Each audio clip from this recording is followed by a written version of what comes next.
This week, we take our Mucho Ralph Macchio marathon on the road to discover the blues the only way white boys know how, by bothering an old black man until they relent. Welcome to Half-Ass Movie Podcast.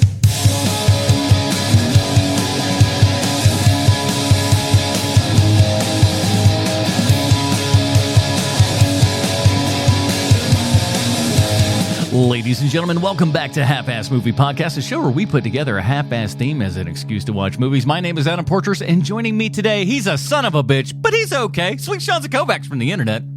Okay, this is going to take a bit, and there's a beat in there, so don't cut me off. Ready? Mm-hmm. Finally, a movie that isn't afraid to tell it like it is. The Devil is a Black Man. And this week, Bruce Leslie rolled up his sleeves on his blazer. He headed out on the road this week to find another gig, I think. Wasn't that the greatest thing that we did in the 80s and stuff? We were just like, you know what this blazer needs? I need my God, man, my wrists are so hot. I got to roll these bad boys up so everybody gets an invitation to the gun show. And Macchio is just killing it with that rolled up sleeves and the t-shirt on with the blazer. Just killing it. Clearly father's blazer, because it is so huge on him. But that's the style, my friend. I can tell you, I used to buy like triple X, quadruple X shirts, like plaid shirts, and wear them. And it was literally like, you know, I'm a big person, as we were saying on the on the pre-show, but like you wear a 4X, like. And you're like a string bean skinny person, like it looks like you're wearing Papa's clothes. Like it's ridiculous. Well, but it was the style at the time. Which was the style at the time. In the 90s, like I was a fat kid, so I had a problem because everybody was wearing giant baggy pants and sagging and everything. So like all my fat clothes are gone because everybody's having a great time with their style. I'm like, damn it. My fat butt's trying to get into stuff, and they're just like, oh, these levels are out, but all the skinny things are there. I'm like, what, am I supposed to get in shape? No. I don't think so. I'm waiting to my 40s for that. Man, but you are doing a fantastic job, Portress. Thank you. When I sent you that picture, that wasn't like a shame picture. No. That was like, look at how far you have come, man. If you don't feel like you have, look at this photo. It was a fantastic reminder. So no, I thank you very much for that. And I'm looking like the reason that Bruce isn't here this week is because we're recording the show quite early. And if you're a subscriber over at patreon.com/HMP, get pre-show, post-show, Dinger Zone, and you'll be getting this show early. So you're listening to this probably sometime on Thursday or Friday, as opposed to your regular Mondays like everyone else do. So you're going to get to the front of the class and whatnot. So that's what we're doing for you guys right now. So we're recording on a Thursday, so that's why Bruce is out this week and everything. So we're doing stuff super early, but that's a little advantage to you if you're a Patreon fan over there. Prestige has its privileges. Am I right? And let's talk about the other stuff then, because we got pre-show, post-show, and Dinger Zone. We have been doing the Andor 30 questions. They are dropping 3 bloody episodes on us every single week for 4 weeks in a row. Everybody, I feel for you. I feel for you guys because you don't love Star Wars. Like you like Star Wars just fine, but you don't love it like I do. For me, it's like I cannot believe I live in a world where I'm getting a new Star Wars movie every single week. Is how it feels. Pretty much. And it's literally the best movies that Star Wars has ever made since the original trilogy. And it is not even close. And I don't know what next week is going to be like because I don't know how you beat the show this week. I have no idea how you beat the show that we saw this week. It's incredible. I hope it gets super bloody. For you and for Bruce, I feel for you because you're having to like mainline 90 minutes of Star Wars every week. And you're like, oh God, this feels like homework. Hi, we'd like to talk to you about our trade federation. Oh, Jesus. What are we talking about? Oh, no, my friend. No. There's way more to it than that. And I'm going to tell you why on Andor 30Q. Boom, everybody. So you get that by going over to patreon.com/HMP, joining up at any level. And with that as well, I taken a break this week just because kind of started a new job here and everything, and I'm going to take one more week because I'm going on vacation. Again, that's why we're recording early here and everything. So after that, though, I will be coming back. And while I'm on my said vacation, I do plan to do a little writing and stuff. So I have some videos to come back and produce. Nice. When I'm ready to go. So not only will I be chilling out and working on my already tan, I had to go in and I tan myself up early this time and everything, just so I don't burn the hell out of myself in day one. I was going to say, how are you as a tanner? Fantastic. Yeah, me too. Fantastic. Yeah, I was about to say, I think you're probably about the same way, where you can just if and you want to, you can get plenty good dark, and I got that ability myself. So I don't even mean to when it happens. I'm not kidding. You look out and you're like, what? No, whew, all right, how about that? But yeah, so. My girls are the whitest white. They're almost translucent. I was about to say, yeah, they're kind of the whitey ladies. That's their mama. Their mama was the whitest, like porcelain china doll white. They got that one for sure. Well, this week, everybody, we are talking our Mucho Ralph Macchio marathon. It's tough, but we're talking about Crossroads from 1986. I think if you were certainly within my neck of the woods, you've seen this movie a million times on WJCY on Saturdays at about 3 p.m. They'd always be playing some Crossroads in there at some point. But I can't remember watching it stem to stern many times. You don't say.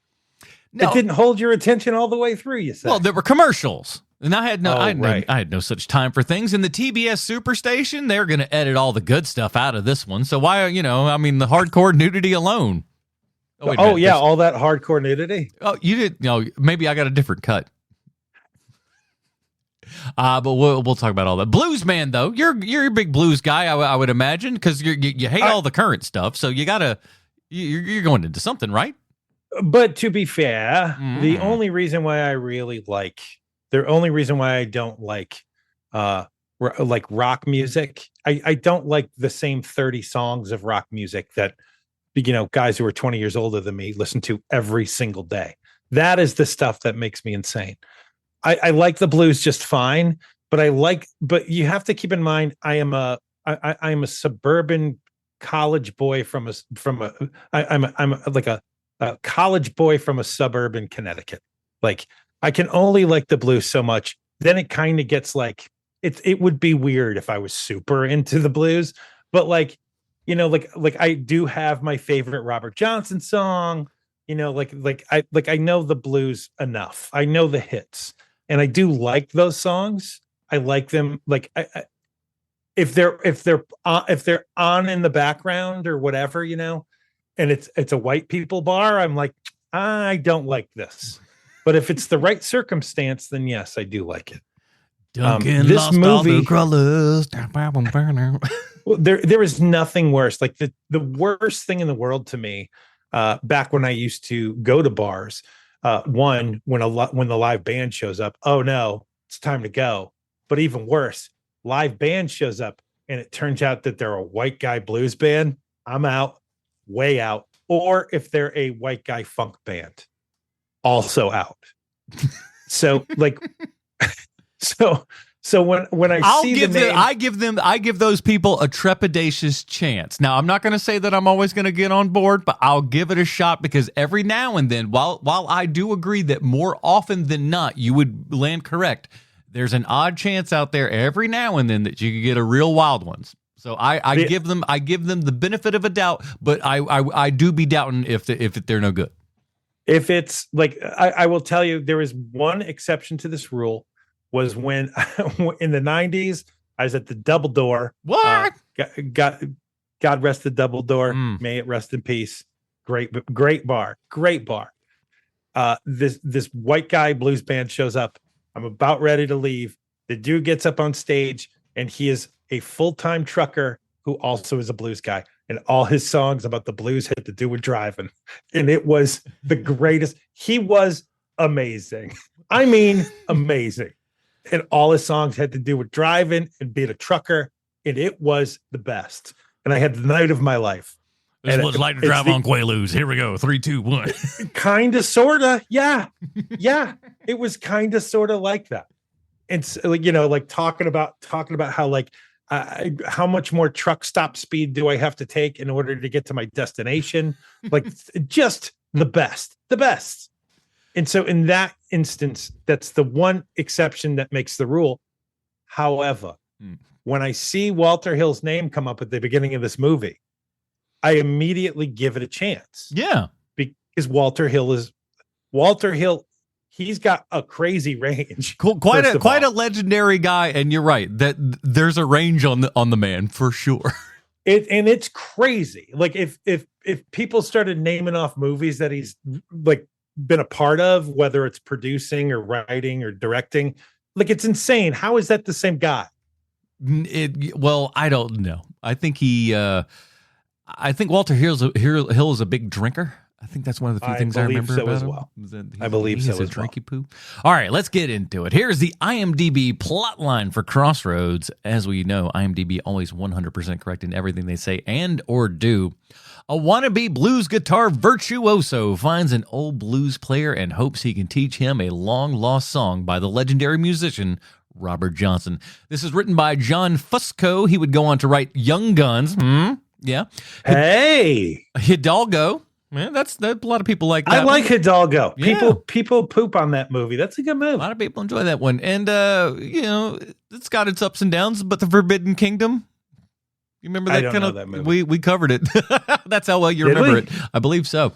It's kind of a martial artsy kind of thing. It's okay. It's okay. And he's done a ton. So hold on. You're burying the lead here, Portress. What? What did you think of the blurb of the plot line from IMDb this week? It's fine. I'd say that's. I wouldn't say letter grade. Oh, I'm gonna say it's a B- because I wouldn't call him a blues guitar virtuoso. He's a classical guitar virtuoso who wants to play the blues. So that's a little niggle there, but as they say, but no, it's fine. Okay. This is, of course, like I said, directed by Walter Hill. Directed The Warriors, 48 Hours, Streets of Fire. Little tiny things like that. Insane. He had little bits to do with things like Alien and just you name it. The man's he's literally everywhere. He was one of those guys that people went to. Yeah. If you watch a movie in the 80s, you've seen his work. He's definitely out there. This is starring Ralph Macchio, Joe Seneca, Jamie Gertz. Is that did I write? I'm going to say Roger Judd. I think I wrote that incorrectly in my notes here. Guitarist Steve Vai and Miles Dyson himself, Joe Morton. Yeah, I saw that. That's all I can think of is Miles Dyson's here, everybody. This man's going to ruin the world here very soon. In 1990, what was it, 3?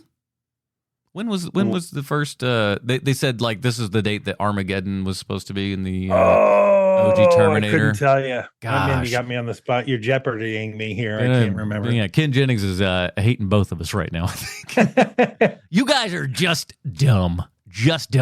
There's some guy on, I don't know if he's still there, but he was for a couple of weeks on Jeopardy.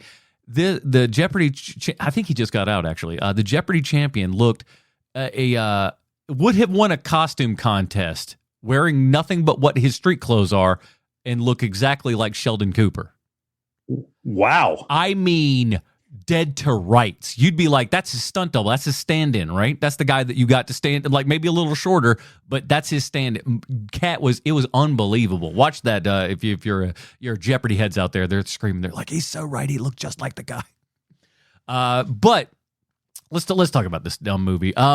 Because like I said, I'm a blues fan. I'm kind of the bug kind of hit me early, just being a guy who plays guitar and stuff like that. And you want to, like I did with movies and everything else, you always kind of want to go, okay, what do I like? Well, what are the people that I like? What are those people, and just kind of keep going backwards like that. That's how I, would find, new movies and directors and stuff like that. I go, who's Tarantino like? Who does, Steven Spielberg like? You go through different generations and you can broaden your scope and horizon a whole bunch that way. And I did that, a lot with music and stuff as well, because my parents are boomers, so I took all of like their music and stuff. So everything from like 60s and 70s, I am just like ridiculous with all that. So when like blues came up, it just seemed like more of a different, a progression of all the other stuff that you'd kind of heard before. And like, hey, this is where all this stuff kind of started. And then you just kind of go down that rabbit hole and everything. And of course, Robert Johnson is one of those, is the OG of them all and everything. So that's where or at least for me, that's where I kind of directly went. I'm like, all right, who's the guy? Who's the guy? And it was like Robert Johnson. I'm like, okay, listen to Robert Johnson. And like you said, you've heard of so you have listened to at least some Robert Johnson and stuff, right? Oh yeah, man. Yeah. I've listened to. I think there's just the one album, right? Yeah, it's pretty much just like any album that you'll get. Pretty much has the collection on them and everything. Right. Hot tamales in the red hot. Yeah, they got them for sale. Like that's the only song that I really know from Robert Johnson.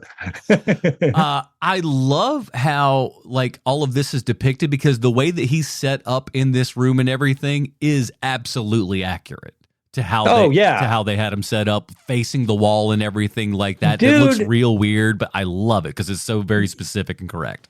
You're acting like I haven't seen Oh Brother Where Art Thou before, but I have. So I know how they used to record singers back then. Yeah, so it was like I like the way that they shoot it and everything, all the kind of backspace for it. And again, that was one thing that I didn't quite remember is how much of kind of the Robert Johnson backstory and stuff that we got. I thought this, and as far as like putting that story to film, I mean, how much better are you going to really do than that? I mean, it's fine. I mean, it's not amazing, but like it's not the greatest of stories either. I think all of the front stuff in this movie is the best part of the movie. Like Robert Johnson, all that stuff. The problem with this movie is, by the way, can let me ask you a serious question here that has nothing to do with the movie. Does it feel like whenever Bruce isn't here that you and I have kind of a Sklar Brothers vibe happening? I'll be thinking it now. I was kind of feeling that earlier when we were going back and forth with stuff. I was like, man, this feels very Sklar Brothers-y to me, which I'm totally fine with. I love the Sklar Brothers. It's just, how they kind of like speak over each other, but are really feeding into each other also, like that kind of thing. At the same time, we've been friends for over a decade at this point, bud. It's damn near 20 years at this point. Yeah, that's true. That's true. We've even done the show weekly for 10 years, and then then on top of that, this is year 11. This is year 11. We knew each other for years before that. Yeah. So yeah, we've got a pretty good little thing going on here, everybody. At least it's just so surprising to me, like because I was literally like, oh, this is very Sklar Brothers-y. Good for us. Okay, so to get back to it, bobbing and weaving, baby, that's what we do. He just took us way off track. So what I love the beginning of this movie. Like I think that part's great. Great sepia tone here, kind of a vibe and everything. And it looks exactly it's fun, man. Yeah. It's fun. And like there's enough of what if you know anything about Robert Johnson, there's enough of that in there. So like deals with the devil and the crossroads and all of that. And like that part is great. And then who should show up but our man of the month, our littlest paisan Ralph Macchio. And it's just because I'll be honest with you, man, like I wanted this movie to be okay, because I don't want to be the guy who's like the grump for a month, which I know like I have a tendency to be. When I don't like something, I really don't like something. I'm not like you and Bruce that way. Like I will immediately be like, wah, wah, and this is the worst actor in the world, and I hate it. Like I know, yes, exactly.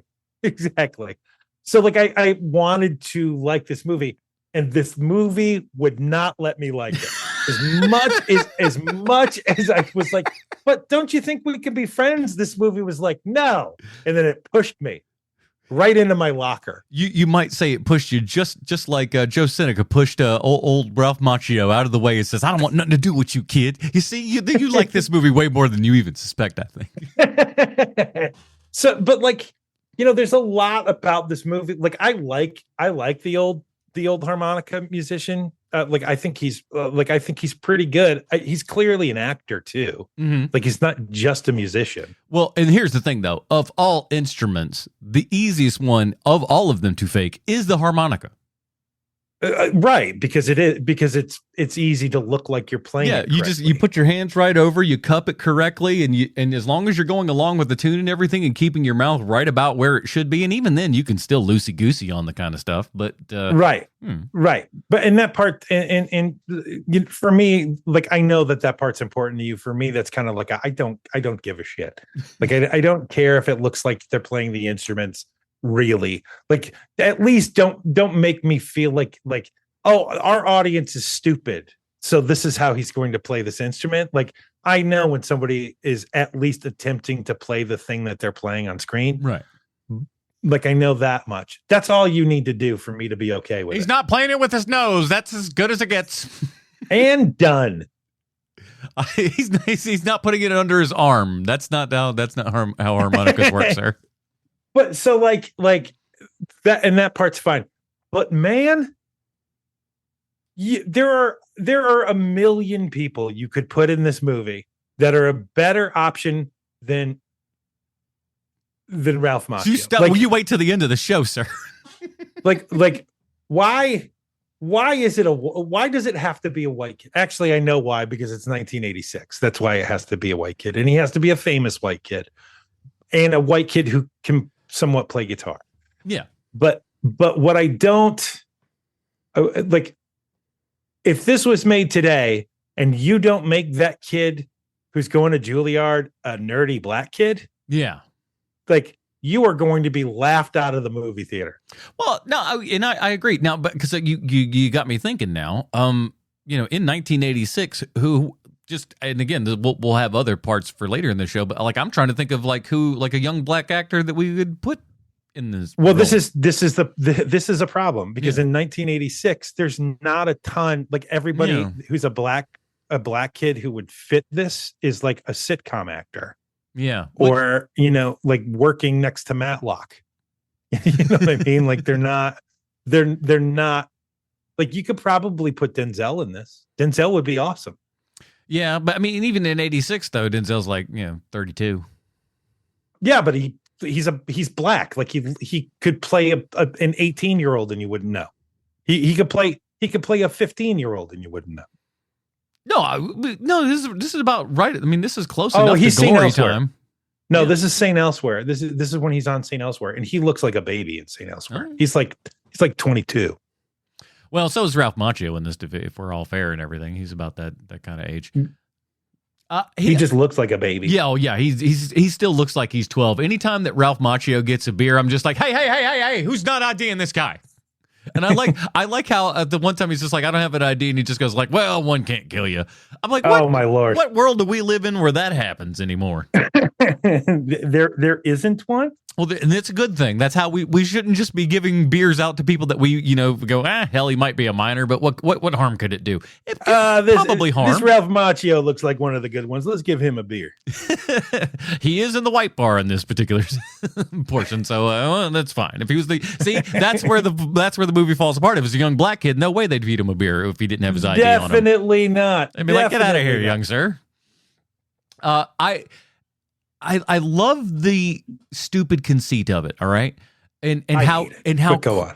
Well, yeah, but see, I love how I hate it, because it's not good. But that's why I like it, because it's not good. The idea of like, so we open up and we're looking. He's going through all of his blues stuff. We're really showing you, not telling you, but we're also telling you he's a blues guy, right? He knows all about this kind of stuff. He's going in there, and eventually he goes, all right, I got to find this lost blues guy here that knew Robert Johnson, who has this secret song and everything. He finds out that there's this guy called, obviously in the song Crossroads, Robert Johnson's Crossroads, he sings about a guy named Willie Brown. And so he's trying to find this guy named Willie Brown. He's looked through all of these books. The hilarious part is also that this, 22-year-old kid is doing some of the best detective work with only a library card. I really enjoyed that. It's just like, hey, listen, I'm becoming one of the most top-notch forensic experts ever, and it turns out that in the exact same city that I'm in, that old man is sitting in some retirement home. And he goes in, he tries to visit the guy, and they say, no, we're not taking him. And his go-to is like, all right, tell you what, I'm going to get a job here. It is fantastic, to where he just goes, I only have an inkling. You don't even know. He's not for certain. I think if we're lucky, he's got maybe a 5%, possibility that this might be the dude. Well, but you go through a drug test and a physical. Hold on, because this is why the conceit is bullshit. Is because he hears him play harmonica and immediately knows it's him. Like there's no question that it is actually him. Like he knows just from those few notes that old man plays. Yep, that's it. That's the dude. And immediately knows it's him and immediately knows that he needs to get a job so he can hear that 30th Robert Johnson song that no one has ever heard before. I like the silly conceit of that though. That like we got like one secret song that's kind of like floating around in the ether and stuff like that. I think that at least as far as a stupid movie ideas go, you can do worse than that. Oh, look, man, like again, the machinations of the movie, the clockwork of the movie isn't my problem with the movie at all. The problem with this movie is that it's from 1986. And so you're really like dumb to the like they think that they're making something really special here when they make this movie in 1986, where they're like, oh, listen, and we as white people are going to explain the blues to the people who are going to be watching this movie, and we're doing such a good job at it that even black people love this movie, is literally what they're thinking as they're making this movie. And it's not that. Well, yeah. It's definitely not that. And I will tell you, living the insular life that I did at that time, I probably would have fallen for it, except that there was no way in hell I was going to watch a movie where I watched the Karate Kid play guitar. Like there was no way I was ever going to watch that movie. See, you didn't get to the straw hat portion of it. I think that's where your problem was. Like, Probably. once he puts the hat on, like that kind of changes the whole vibe. Man, and now his name's Lightning. That old black guy keeps calling him Lightning. He's a different character. That one kind of came out of nowhere, the nickname for Lightning out all of a sudden. Where it was just like, I don't believe that came from anything. He's just like, man, Lightning. Sure, why not? That's your nickname now. Real bizarre. Yep. I do love Willie Brown's scheming. Suit. Well, his suit. Well, his suits are amazing. He looks so good in all of his bull crap. It is just beautiful. Man, those patent leather shoes with that brown suit. Get out of here. Brown suits he looks awesome. amazing. He looks amazing. Always setting up and ready to go and everything. And I love how he's just like, all right, you gonna pay for the first half? I'm gonna pay for the back half. And then they get to the back half, and he's just like, yeah, hey, I ain't got no money, young blood. What's going on? He's like, you piece of garbage, old man. But he's worse than that, because he does actually have the money. That's the worst part about this movie. It made me so mad. He pulls out this big wad that's got at the end of the movie. Got two, but he's got at the train station, he's got the two 20s, and then he's got a whole bunch of fake ass just like scratch paper, newspaper that he clipped out. That's the same size as a bill. He's just like, there you go, young blood. I got plenty of money. He just goes, you stupid old man. There's only $40 in here. It's like, that's not going to get you 20 minutes down the road, pal. But that's the worst part about this movie to me, is that he actually did have the money on him. He was just lying. Because at the end of the movie, he pulls out a whole bunch of money from a bag that he's had the entire time. And he gives 100 to Jamie Gertz, who we'll get to in a moment. Yeah. But like the fact that so you guys went through all of this. Like you literally went through all of this hell for no reason at all, because you had that. So was your plan to make Danielson's life so hard that he becomes a blues man naturally by the end? Is that what the plan was? I like that idea. It's just like, listen, this old white boy ain't had no struggles in his entire life. Here's what we're gonna do. I'm gonna make his life a living hell. And so by the time he ends to this, he is gonna have lived the life that he had needed to live in order to properly deliver the blues out to everybody. I like that idea. That he's purposely sending him through hell so he can be a proper blues musician. I mean, that is the only thing that makes sense, right? Because why else would he pretend he doesn't have any money and then at 85 years old walk from country road to country road, and what those shoes have to hurt his feet like crazy. I don't care how great he kept his feet. Like being 85 years old, walking asphalt for how long did they have to go? They had to go to Mississippi, right? Yeah. So yeah, they're thumbing rides and stuff, which in 1986, yikes, that's scary. But they have to walk a lot of the way too. And I can't imagine, as hot as it is on that asphalt, like you start hitting those once you get past the Mason-Dixon line, because it's like summer when they start out. Oh yeah. Like, man. I think it's a lot like when asked about his weird habits and stuff like that, Howie Mandel goes, like he was doing something that would be the opposite of what you would think a germaphobe would do.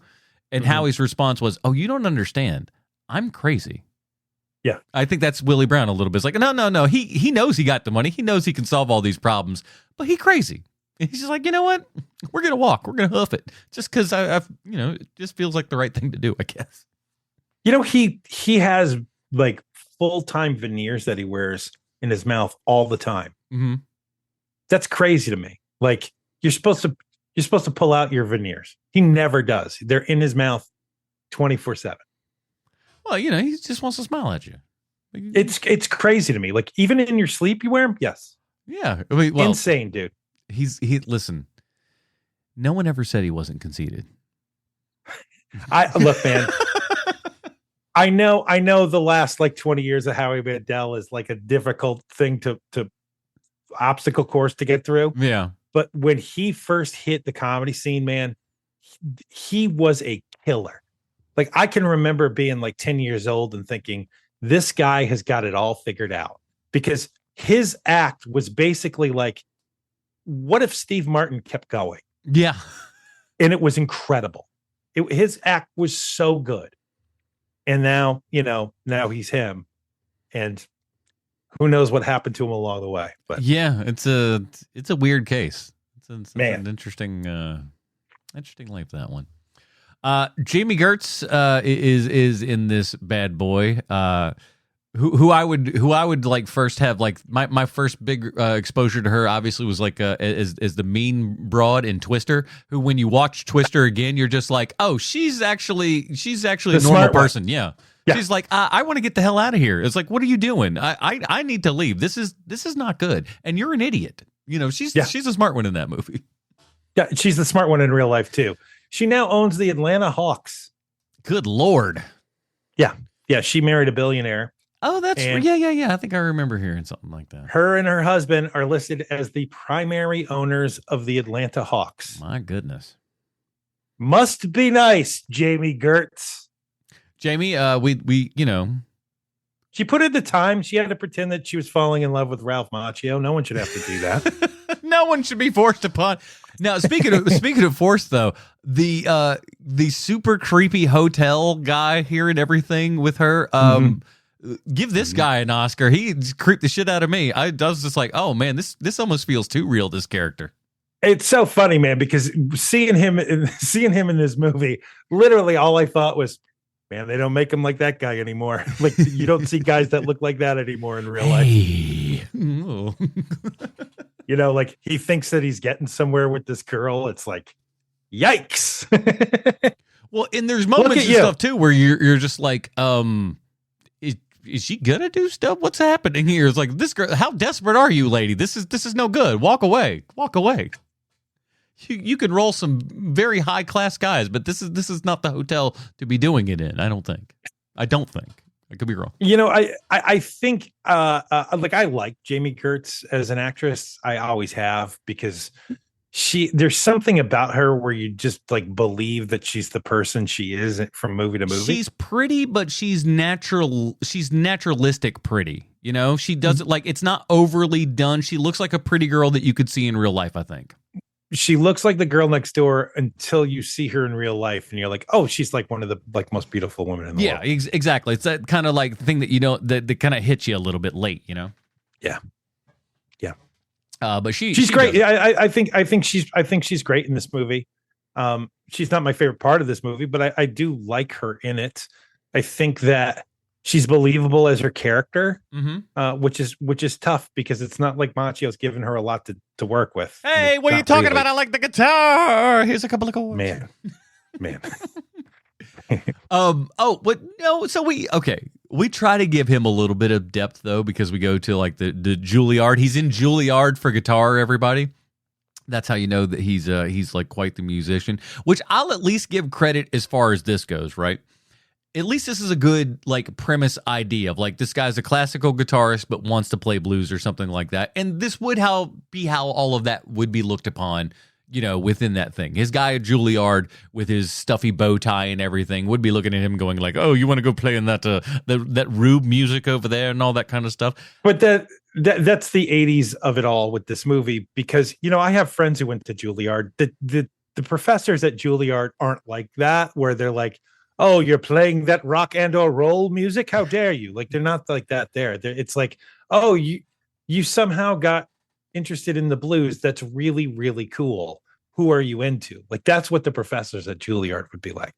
And so to have this like stuffy, like, "Why I never" type of professor is a day, like, it's the difference between the Tobey Maguire Spider-Man, where he's getting bullied in high school by, like the football jock, and like it's like we're in Archie comics, like from the 50s. 28-year-old what's his nuts coming in there. Right. Versus the Tom Holland Spider-Man, where the person who actually is bullying you is the rich kid that you could like kill. You know what I mean? Yeah. But like, that's the way it goes.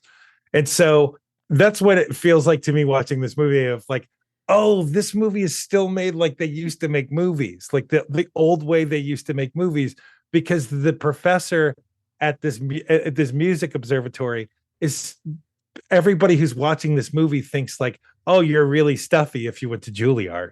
But it's literally the exact opposite, where you're like, that guy might be homeless, or he might be the best professor at the school. Like, it's literally how it actually works. I had like a weird teacher that was kind of like, we had a this is regular community college, everybody. But like I had a teacher who had like he was in a wheelchair.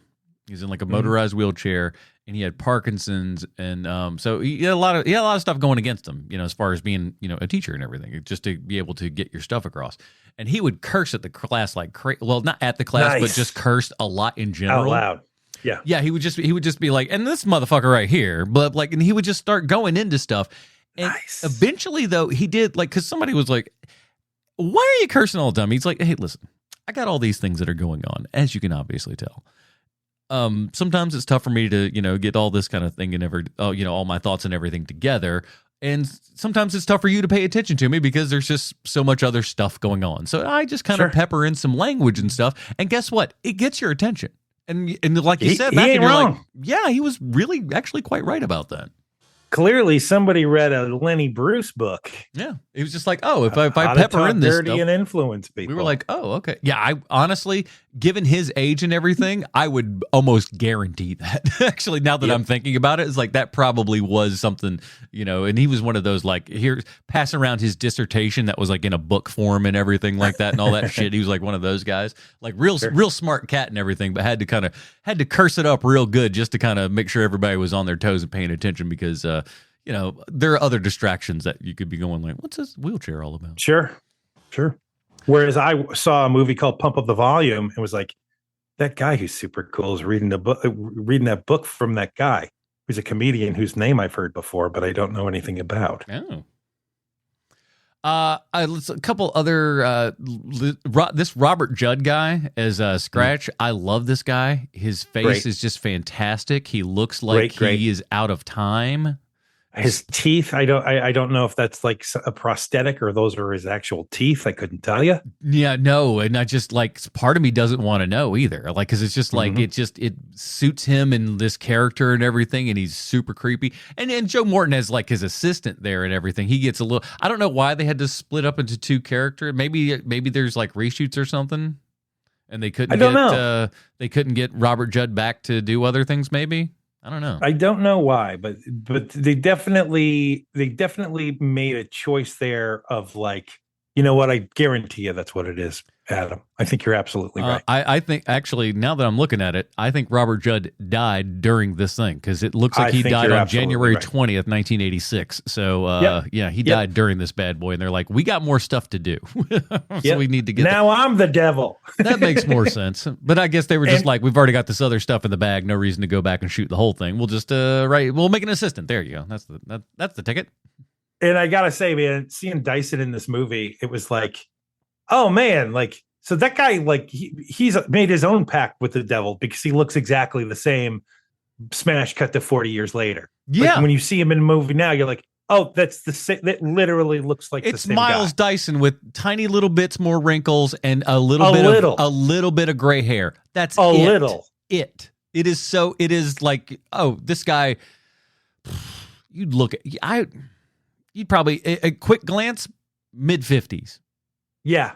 You'd think, and he's born in 1947. So, but he's also got the Morgan Freeman thing where he looked older probably when he was younger than he actually was. Oh yeah, Miles Dyson looks like he's like in his 40s, but he was probably like 29 or something. Yeah, maybe no, a little older than that, but nevertheless, he's actually quite good in this movie. I love him. So. I look, man.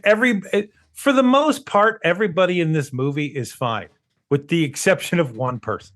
You hear that, Joe Seneca? You son of a bitch. We're tired of you coasting on your good looks, Joe Seneca. Sorry, sir. Like, that guy's so dapper. God, I love him so much. What a great character. That brown suit, man. It's like I could not get over it. I know I could never pull it off. No white man could. No. But if you're an elderly black man, you sure as hell can. All day long. I was just like great looking, like just a great look. Just great. And the other part of this movie, unfortunately, that I don't really love that much is the script. Like usually a movie like this, I like the script at least, but the script in this is so blind to what it is. You know what I mean? It's very formulaic and not in necessarily a good way. Because there's a lot of times when you can watch a movie that has a formula.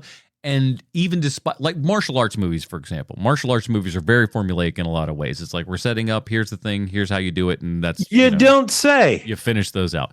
These movies can be that exact same way yes. if you're not careful, and that's what this one does. It just goes like, oh, here's the thing, but it doesn't have what the martial arts movies that are good have, which is something to differentiate them from those other ones, while they all still be doing that A, B, then C kind of thing.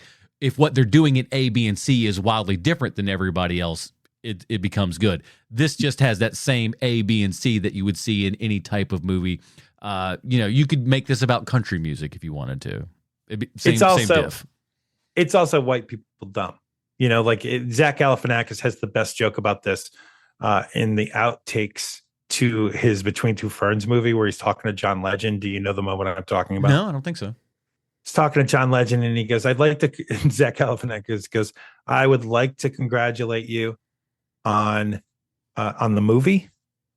What's the name of the movie that won all the awards a couple of years ago? With Selma was the one that he won for, right? No, it's the musical that's set in L.A. La La Land. La La Land. Yeah. And Zach Galifianakis says to John Legend, "I'd like to congratulate you on your Oscar for La La Land." And John Legend goes, "Thank you." And he goes, "A movie that will always be remembered for white people explaining jazz to black people. So thank you." And John Legend loses his mind. And that is literally what this movie feels like to me.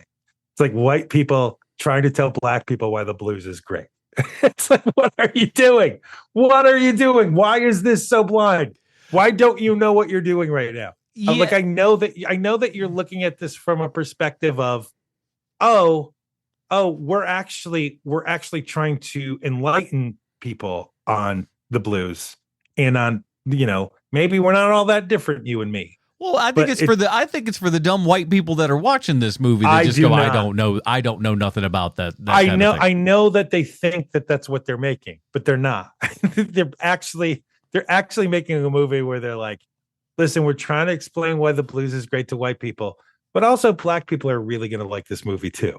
Oh, I think they think that's going to happen for sure. But just because it's like, it's this old blues legend and all this kind of stuff. Surely you'll enjoy this. Maybe not though. Guitar playing wise, I want to touch on that for a minute as somebody who plays guitar. That's awesome because I need to go to the bathroom. So please. Go ahead. It's okay. Like as far as guitar playing in movies and everything goes, this is pretty good. as far as being able to fake something and make it look halfway decent. Is it perfect? No, but it is far better than it's got any right to be. And I've seen so many things that are so far worse than this. But good on Ralph Macchio, and every now and then the couple of hand doubles that they got rolling in, which are pretty fun. We're just like, nope, that's not him. That's not him, certainly. But there's just a couple of that going on. And then Steve Vai.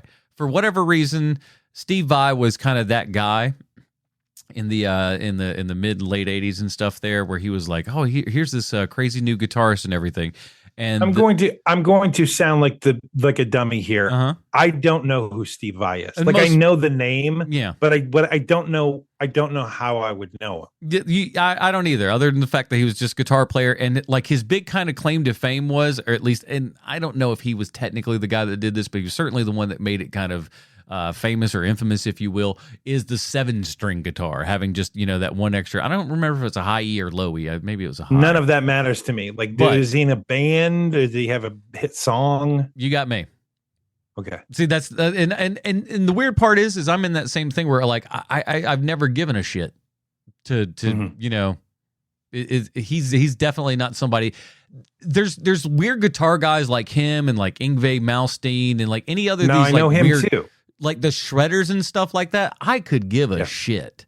It's like to me, it's just like, can you find me a melody somewhere in there, pal? And he's the guy who he's playing for the Black Man's Soul at the end, right? Yeah. Okay.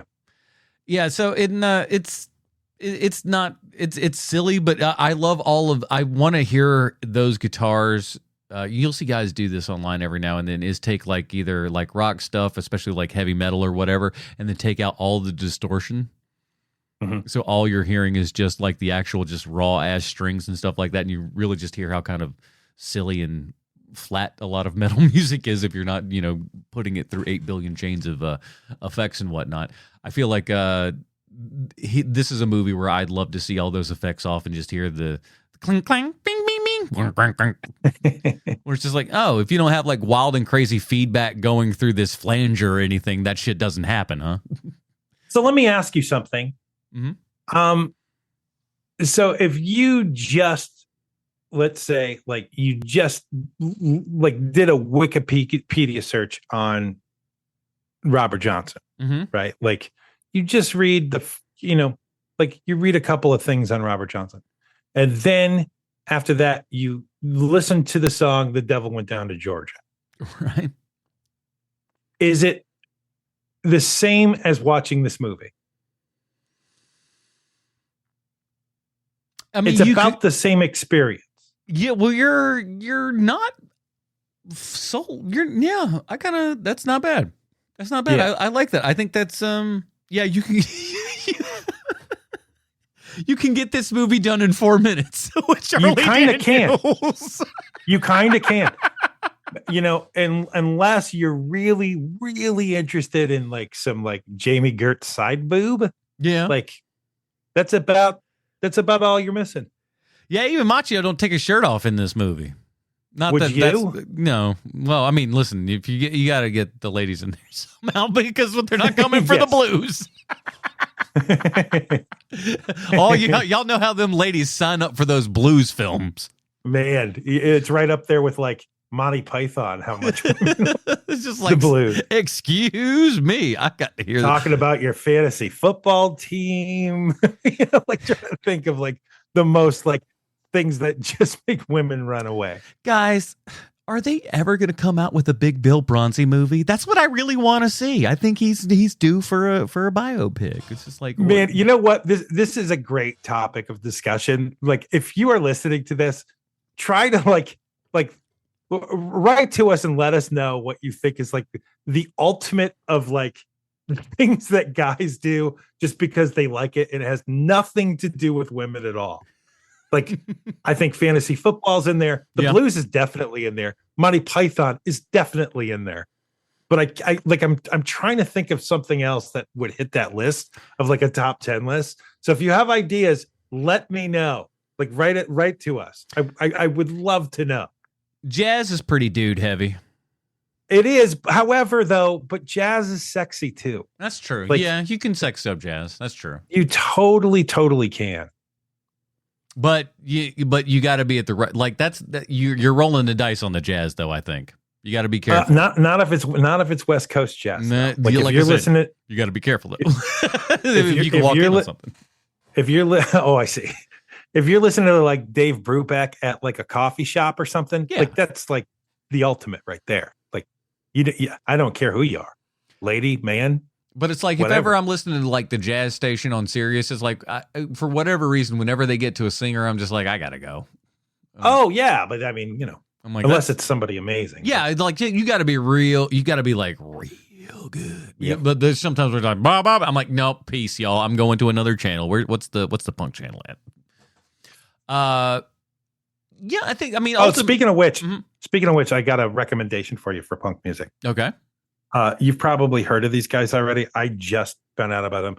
They unfortunately have the dumbest band name I've ever heard, but I love their music. They are the Viagra Boys. Okay, the Viagra Boys. All right. They are that is the dumbest name for a band ever.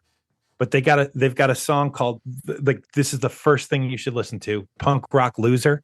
It is the jam. And they have like 10 other songs where I'm like, yep. Punk, they're the Viagra Boys. Gotcha. Punk Rock Loser. Well, I got and they have awesome videos. Well, I've got one for you then, sir. We're going punk rock for punk rock recommendations here. I'm going to give you a brand spanking new punk rock band out of Atlanta, Georgia. What? A all black guy band. No. All young black dudes in a band called The Paradox. And they fucking rock. They are so good. This like kind of like early 2000s pop punk stuff. They are so much fun. I'm totally going to check them out. They got a cease and desist order from Subaru. Whoa, that's great. So they're kind of starting to blow up and stuff. I think they're going to go on the I think they just got invited on the Warped Tour and everything. So those little guys are blowing up. They were just like seriously, like a year ago, we're just like outside of like abandoned grocery stores in Atlanta, just playing little sets and stuff. Wow, how do you choose? Very cool guys. That's awesome, man. Unlike you, I'm actually going to check them out. That's awesome. Listen, I wrote down your thing here. The Viagra Boys, Punk Rock Loser. I wrote it down.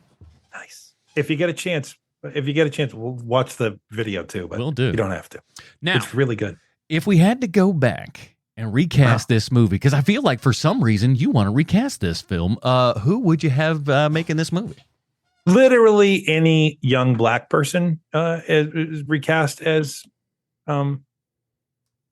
Ralph Macchio. He is and even you must admit that he is the weak point of this movie, and it's not even close. Yeah, it's not. I mean, I would say he's a close second to the script.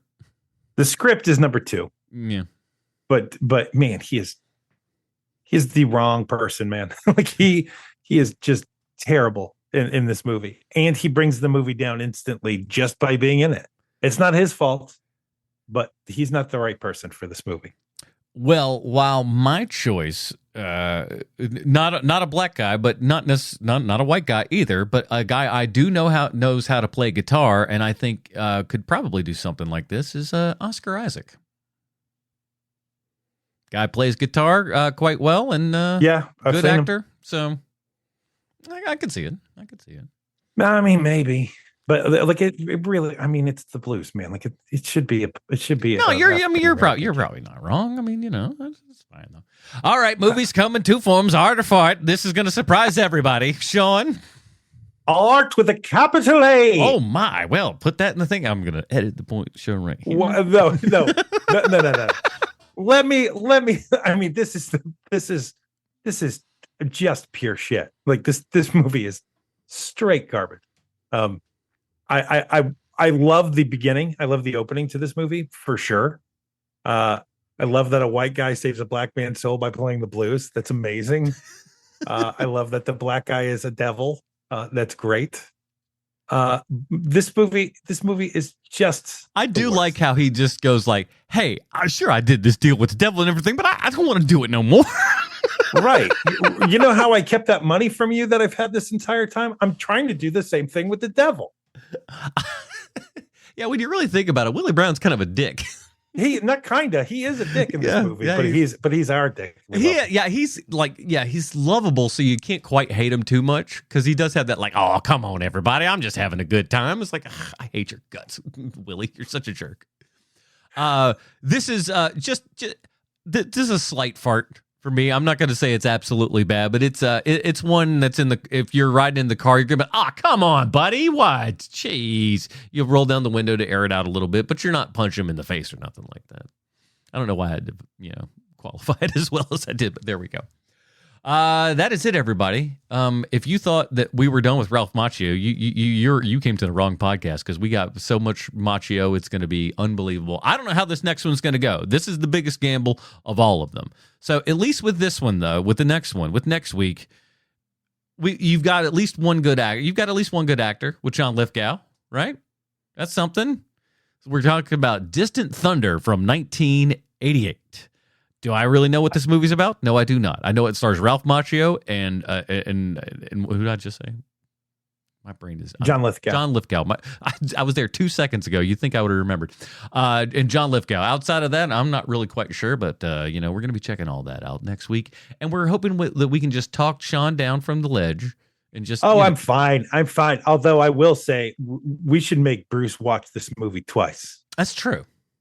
Just he's the one. He kind of talked you into all of this, and then was like, "Oh, and Crossroads is a very good movie," and it's like, no, it's not. He was kind of supposed to be my backup today, and that kind of fell out. I even said it then when it was suggested by Bruce to see this amazing movie, because this was literally like the second thing that you guys brought up for a 5-week Ralph Macchio tour de force, and the fact that he didn't even have to watch it, like. He should be forced to watch this movie twice, back to back. We need to give him an assignment of another Ralph Macchio film to watch that we won't watch, but he'll have to watch it and do a book report. Got to treat him like all the kids know. Like, hey, write a book report about whatever this next Ralph Macchio flick that you didn't watch. I want a book report on my desk by Tuesday. That'll do it for this episode of HMP, everybody. Sean, where can we find more of your work on the internet? Oh, man, where can't you? I'm all over the place, man. Why don't you go to our HMP YouTube channel? Because you're going to be able to see a whole bunch of stuff there. Stuff that Adam does, this podcast. We're making some hay. We're flapping lips talking about maybe doing Poker Face. But since you're going on that cruise, maybe we don't do that, or maybe we hold off on doing that till later. Maybe. We'll see. We'll see. But yeah, so do check all of that out. And of course, if you're a Patreon subscriber and or if you're not, for heaven's sake, please head on over to patreon.com/HMP and check us out on Star Wars 30 Questions.